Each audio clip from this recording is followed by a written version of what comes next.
it's Sharon Lusky here from My Crafty Greetings, and we're doing a Scrappy Tails video today. And of course, my favorite die, the A7 Lace Heart cover plate. And a new favorite of mine, the Heart Spinner Globe add-on. It has the beautiful Hello Friend scripty sentiment. It is so fine and so delicious. And I can totally see this being used in umpteen dozen different types of cards, wedding cards, friend cards, you name it. Either one of these dies is just wow. And what I wanted to show you today is that you can have different dies and you can get the same look. You use whatever you have in your stash, or if you're going to treat yourself with a new die, maybe something from Scrappy Tails, hint hint. My links will be down below if you're looking to do a little shopping for yourself. But essentially, you know, there's lots of ways that you can assemble things together to get something similar to what I've got. Now, of course, this is my favorite set, the Assorted Leaves die set, and my two little add-ons here that are from the Christmas Assorted Leaves die set. And I found two little birdies in my stash.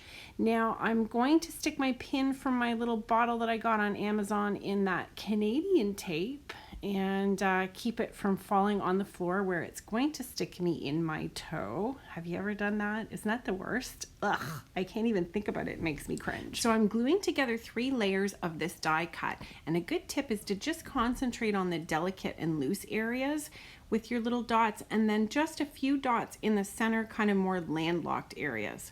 This one, I love to just stripe lines of glue across, stick it together, and you're all good to go. I put this under my glass sheet here, and that holds everything down nice and leaves me space on top so I can go ahead and work on my Distress ink blending here. Don't worry if it's a bit blotchy, we're going to be covering it up anyways, and we're going to do this little heart as well so that it's done at the same time.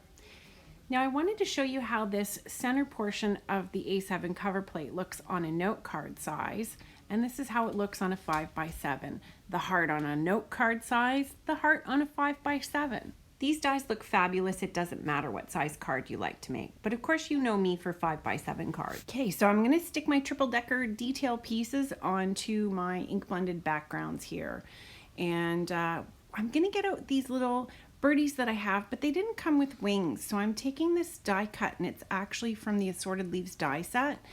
And I love this particular frond, although the top point's missing. But this particular frond I've actually made dragonflies from before. I'll see if I can stick the link up there on the left. Anyways, I think it's perfect for wings for these little birdies. And the other little tip that I have too, besides harvesting your dies for extra uses for your pieces, is to add a little bit of marker, whether it's zig or Crayolas, whatever you've got. Add some color to your die cuts with some markers, and you get a lot more mileage out of what you have. So here I have that little swirly leaf set that also comes from Assorted Leaves, and I'm just cutting it apart because I want little bunches of leaves for my branches. And I've got my little birdies here, and I'm just kind of picturing how they're going to look. I noticed too that I wanted to add a little bit more detail, so I have a jelly roll. I think this is a number 8 pen, and I'm just throwing a little bit of white along the chest of the bird, and you can see what happens when you start to add color to these little die cuts, how much of a difference it makes turning them into something else. Now this is just a regular old gel pen, the kind that my husband uses for signing so many documents. And then I also have just a pencil here, just using a pencil to color in the beak. And then for where I want little light colored details, little kind of feather marks on the chest and the chin, and little bits on the tail and the wing here, just done with a pencil. So I've got my branches here that are also from the Assorted Leaves, Christmas Assorted Leaves die set.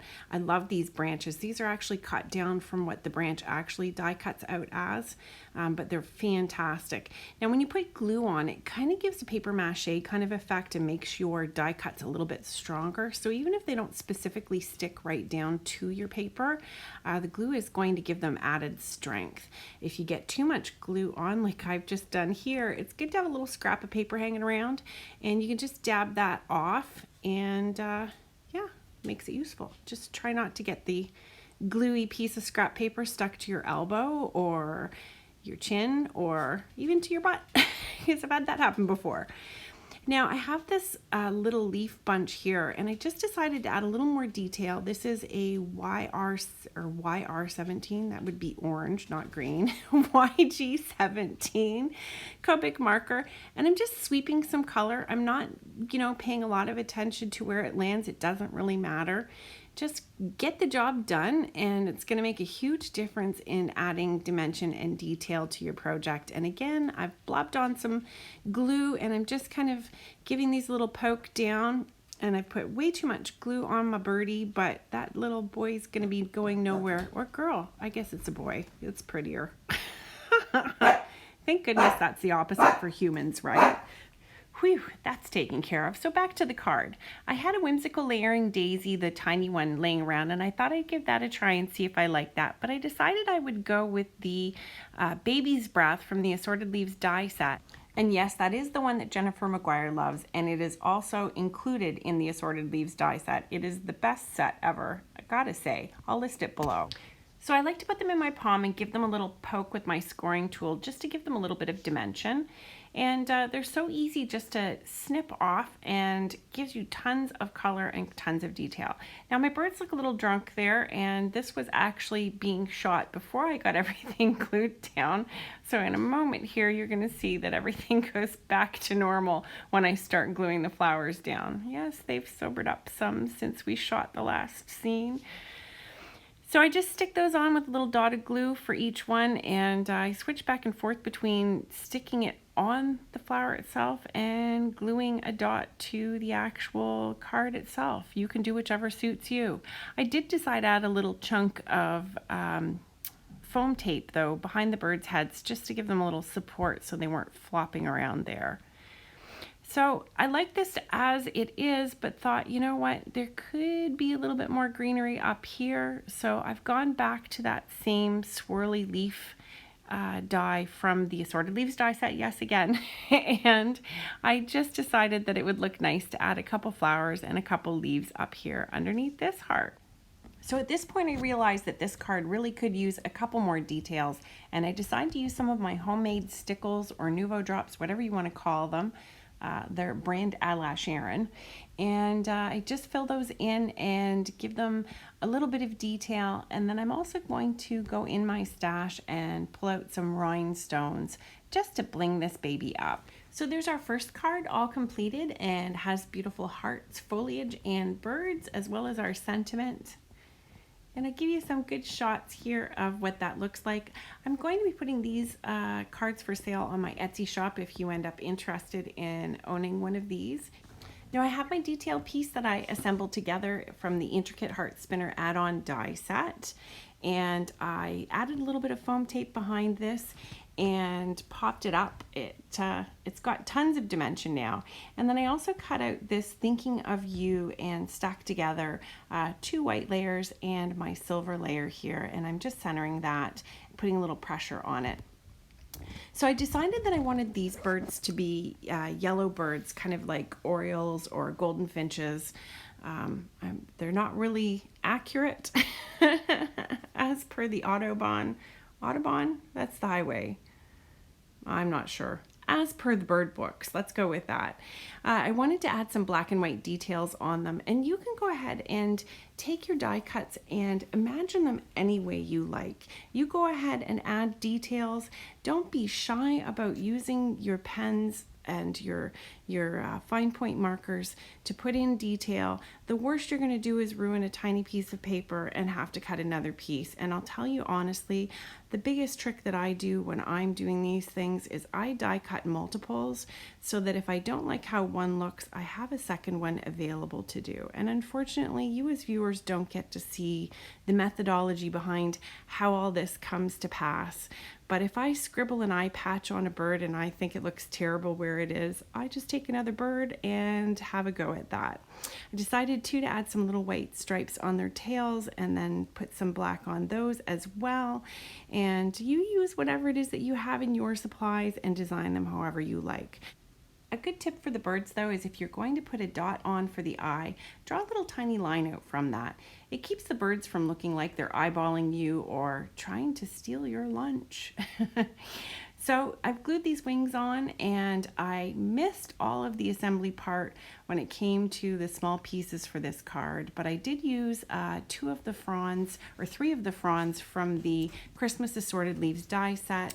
They all have the same curve, so I just kind of fanned them out, and then I added in the same little tiny flowers from the Baby's Breath that's in the Assorted Leaves die set. Now I wanted to show you here when you're adding a little silver edge to your card, it really helps with continuity if you can match the thickness from silver somewhere else in your design. And specifically, I'm picking the very, very thin line in that text to match on the edge of my card here.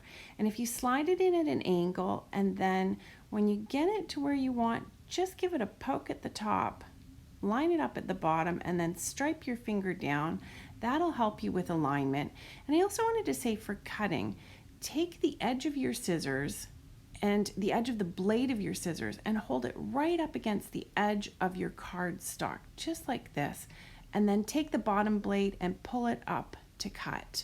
So keep the top blade still against your cardstock, pull the bottom blade up to cut.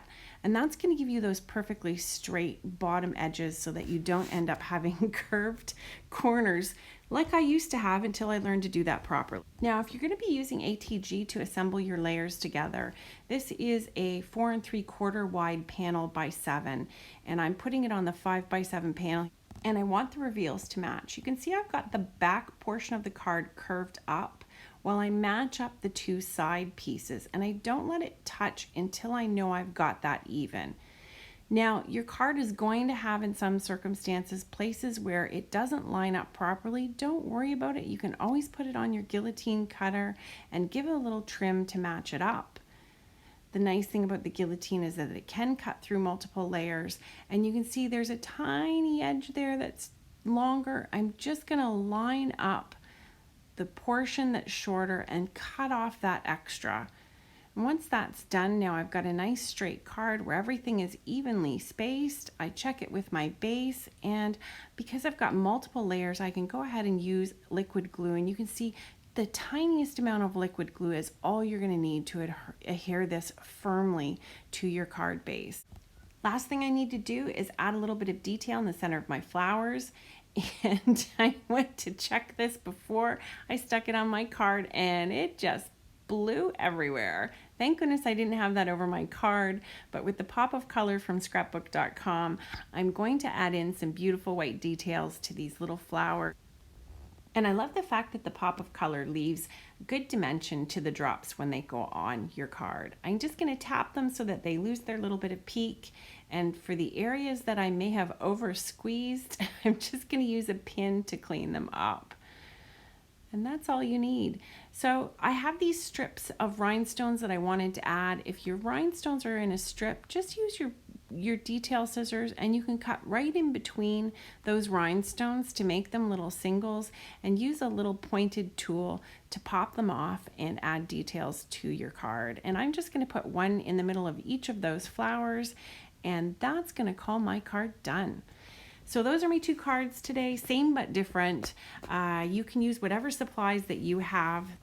All the links for Scrappy Tails will be listed below, and anything else that I can find links to, I will add. There's a last view of that card. Thank you so much for joining me today, and I do hope you'll subscribe so that you can find me again. Come on back and check out what else I can make. Have a great day, and don't forget to get crafty. Thanks. Bye.